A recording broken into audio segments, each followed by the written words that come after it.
Hello, everyone. In this paper, I'm interested in more carefully interrogating the researcher's role in the management of archival collections, especially those that include music. In my view, there are many benefits to be gained from explicitly evaluating what that role should be. I imagine that most, if not all, of the researchers attending this conference would be thinking about this. But perhaps we don't always think about it in a very explicit way, nor do we always teach next generation researchers exactly how facilitation might form an important part of our role as researchers. I'm going to speak primarily to the situation where the researcher is not a member of the custodian community, because that's my own experience to date. As I'll discuss towards the end of this paper, there are many examples where it seems to be demanded of custodian member researchers to clarify their role in archival management and to facilitate dialogue, just as I'm describing in this paper. Indeed, I suggest that non-custodian researchers, such as myself, can learn a lot from custodian researcher approaches to this process. So in the interest of time for this shortened presentation, I'd like to first outline my main argument. Both researchers and archives should be aiming to support communities in their dialogue and decisions around the management of archival collections, thus promoting communities' self-determination and the maintenance of their own cultural heritage. As a consequence, we need to consider what might be required for that kind of successful dialogue in each particular context. And I hope my paper today will illustrate how some of those contexts can really be quite distinct. Researchers have an important and a distinct role in these dialogues, and one that merits consideration. The role of the researcher as facilitator, which I'm presenting in this paper, offers useful benefits. Most importantly, it can lead to richer dialogue within communities and thus better community outcomes. I'll be talking at several points in this paper about my research that I've been conducting with Gum people in southwestern China since 2004, where I've focused on looking at Gum musical expression, and together with Gum people that I work with, have created quite a substantial archive of material, a collection of material that's in the process of being archived with PARADISEC. So in earlier contexts, when we think about the role of the researcher, it's most often as a collector, a depositor, and a representative of either the archive or sometimes the custodian community, as Linda Barwick outlines quite clearly in her 2004 article. As she says, when I was training as a researcher, the Sound Archive's primary relationship was with the individual collector, who typically travelled to remote places to collect the recordings for deposit in the archive. Relationships between the archives and the individuals whose speech or performances were recorded were typically limited by geography, technological differentials, and sometimes language barriers. When I read this again to prepare for this paper and reflected on it in terms of my own research in southwestern China, I'd have to say that the limits imposed by the three factors Linda outlines, geography, technological differentials, and language barriers, do still exist, but we do have more tools at our disposal to try and overcome or work around them. When we work with musical recordings, of course, we are also thinking in terms of the management of those archives about the impacts of wider access to musical recordings. And here I'm talking beyond just custodian access, but when we start to have discussions about that material being accessed by those who are not members of the community. So research has revealed many instances of the detrimental cultural, social, and economic impact of the usage of musical recordings, including those from archives, beyond their intended scope. There's minimal research to suggest that wider availability of archived musical recordings can produce clear benefits, aside from some benefits in some instances through commercially available recordings. These are often particular concerns when we're working with musical material and thinking about it in terms of archives. So turning now to the beginnings of my research in gum communities in Southwest China in 2004, I was very lucky that I was able to think about, right from the beginnings of my project, the material that I would be working with community members to record, being able to be deposited in a sustainable digital archive, PARADISEC. And I was also very fortunate that there was already some information about this archive prepared in Chinese. I was able to take it with me to the when I traveled to China, but I wasn't able to use it particularly widely. So for many gum people, they have had little or no formal education.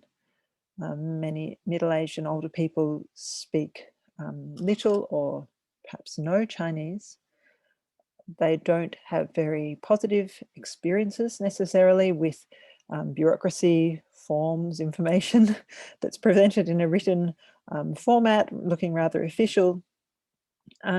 So I was very conscious about how sharing this kind of information, as valuable as it is, could impact upon my role as a researcher and perceptions of what my position might be between that custodian community and the archive PARADISEC.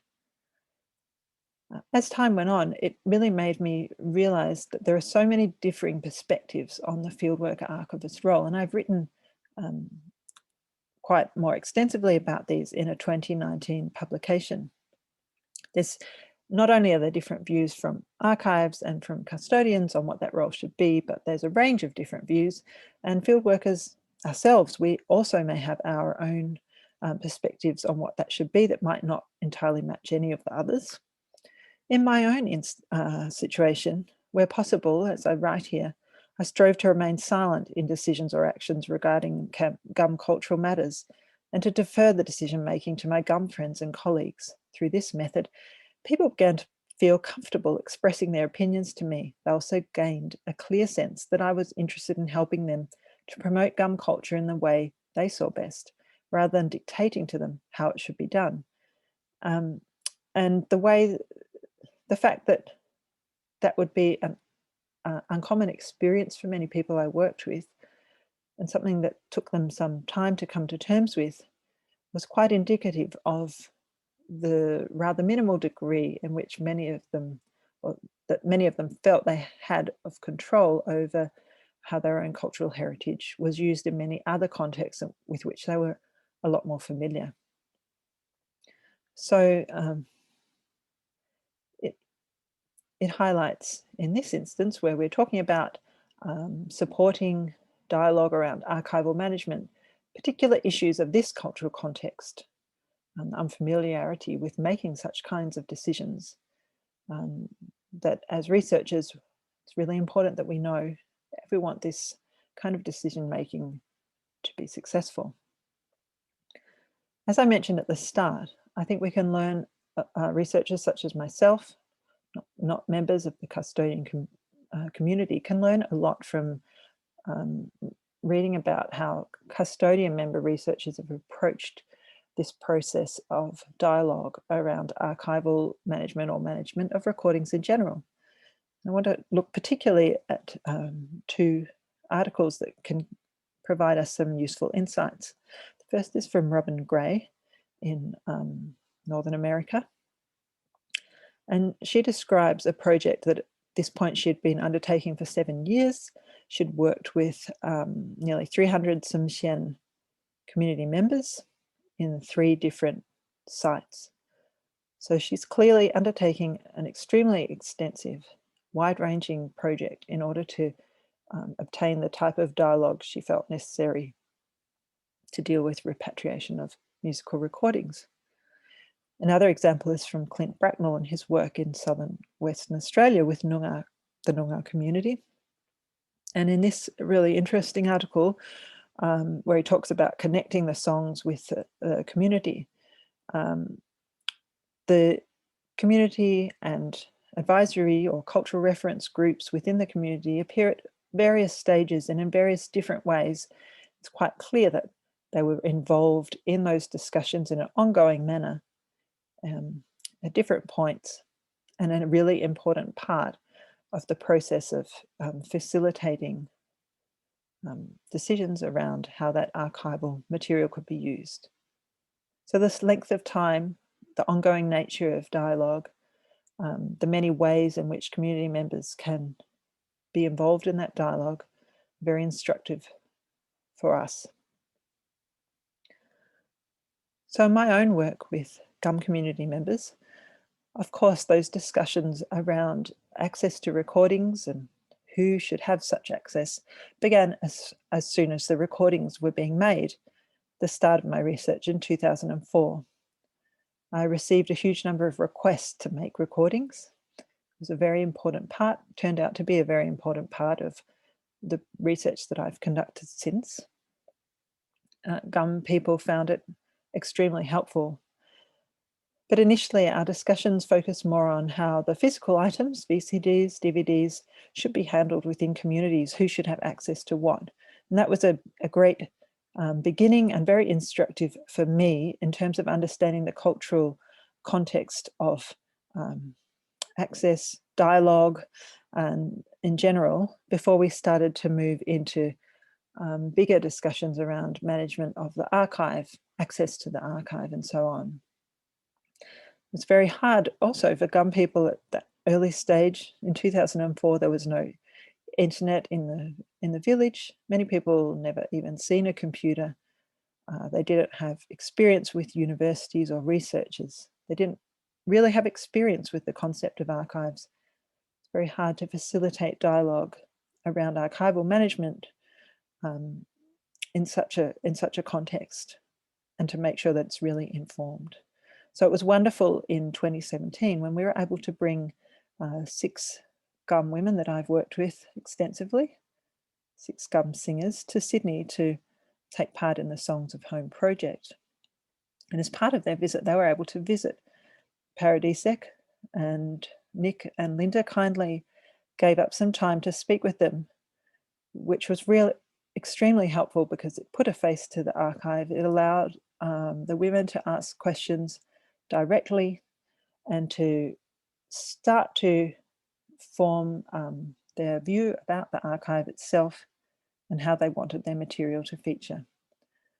I know that many of you listening will have probably had a similar experience in traveling with a custodian community to a physical archive, looking at material together and talking about it.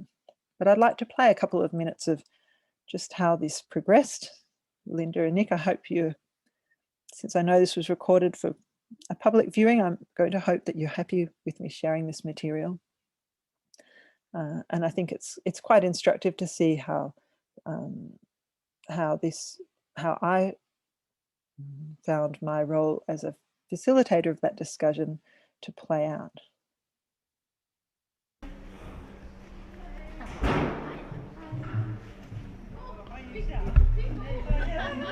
Nhìn thuốc nè, nhìn thuốc. Hai.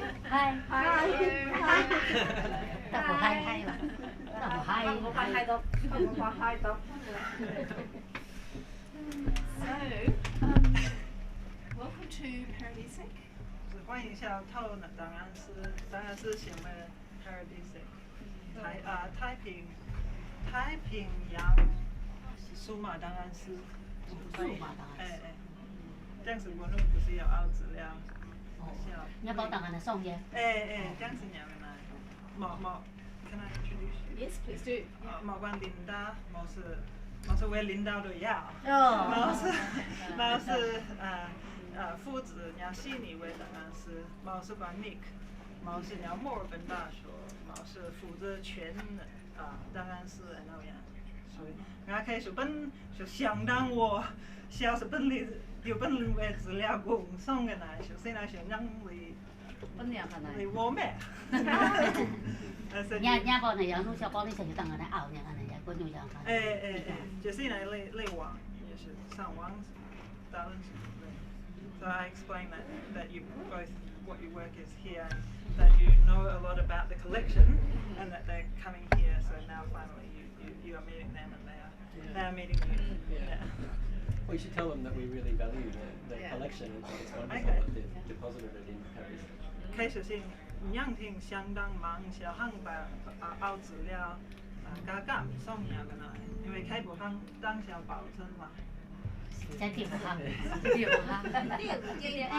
They also feel really happy that you could have the material here too. Nhà có xong là xem sự chọn về cái tập cái của cái em lão về làm về cái nó về cái của bà lấy phân nhà nó But còn nó sẽ she said, so you know, perhaps we forget in the future or whatever, we'll know that the things are kept here. phân nhìn lão thật chả là nhau mà nhiều ở chỗ cả thì liệu nhà cái If the children don't learn or something in the future, they will know that the information is here. So they've looked and they've looked at what's in the computer and they've sort of got an idea of how No? it's. So that's No? what they're gonna. I thought you might like to do that. Yeah. Be more exciting. Yeah. mà bao nhiêu cầm nhiều